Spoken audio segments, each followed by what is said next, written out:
Dwight D. Eisenhower. When you hear this name, you probably think general or commander or president. On top of all these incredible achievements, he is an impressive speaker. In Eisenhower's farewell address to the military-industrial complex, he uses his influence and speaking skills to his advantage. His address effectively warns the public of the importance and threat of an established military.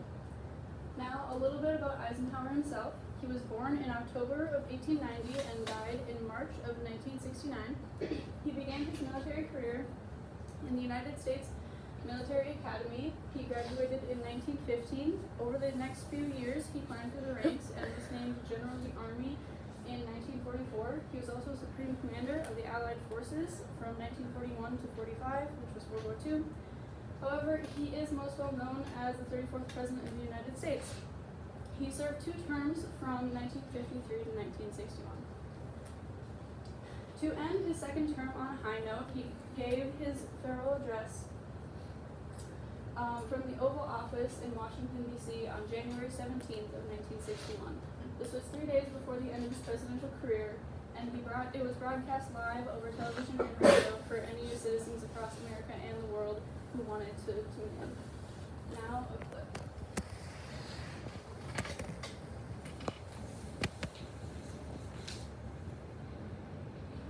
Crises there will continue to be. In meeting them, whether foreign or domestic, great or small, there is a recurring temptation to feel that some spectacular and costly action could become the miraculous solution to all current difficulties. A huge increase in newer elements of our defenses, development of unrealistic programs to cure every ill in agriculture, a dramatic expansion in basic and applied research. These and many other possibilities, each possibly promising itself, may be suggested as the only way to the road we wish to travel. But each proposal must be weighed in the light of a broader consideration, the need to maintain balance in and among national programs.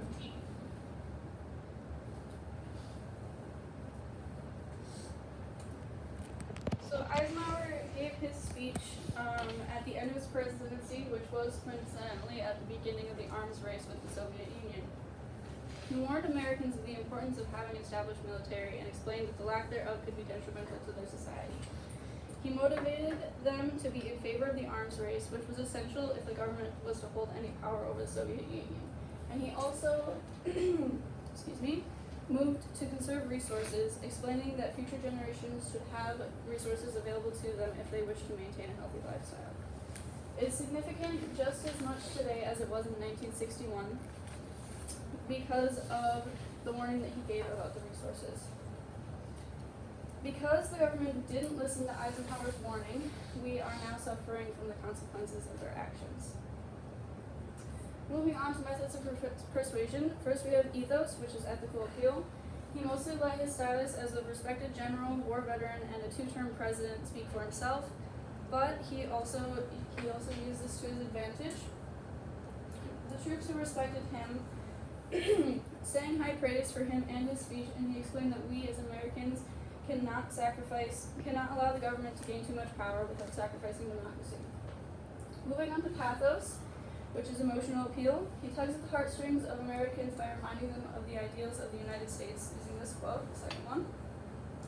And he also uses parental instinct to warn about the importance of saving resources by reminding citizens we cannot mortgage the material assets of our grandchildren without risking the loss of their political and spiritual heritage. Finally, we have logos, which is logical appeal. He uses this appeal by explaining that the only sensible way to win an arms race is by laying down the arms and discussing the matter intellectually. Moving on to other rhetorical devices he used.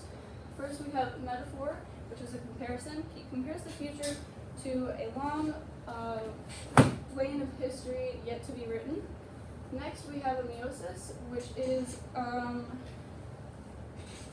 a statement that implies lesser importance of something. He says, I shall never do what little I can. Obviously, as a prominent figure and a respected general, he can do a lot more than what he's maybe letting on to. Finally, we have an asyndeton, which is a lack of conjunction between a phrase to emphasize a point. lack of and between to mold, to balance, and to integrate, to emphasize that these forces are forces that need to be used by the American population. Next, we have why the military-industrial complex will endure. So, as a country and as a people, we can continue to learn from this speech, and we can continue to follow the guidelines that he laid out for us. Because he warns of the harm an established military can cause and the dangers of the military living,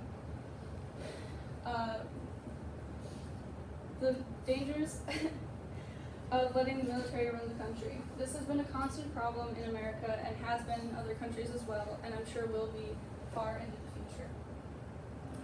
Using this quote, he says, "In the councils of government, we must guard against the acquisition of unwarranted influence, whether sought or unsought, by the military-industrial complex. The potential for the disastrous rise of misplaced power exists and will persist." This explains what I just said and is by far the most famous quote from the speech. In conclusion, Dwight D. Eisenhower used many different methods of effective speaking to persuade his audience. His warning was heard throughout the country, and it brought passion and nationalism to Americans' hearts. By using ethos, pathos, and logos, as well as meiosis, metaphor, and a syndeton, Eisenhower effectively warns the American population of the dangers, albeit importance, of an established military. Thank you for listening.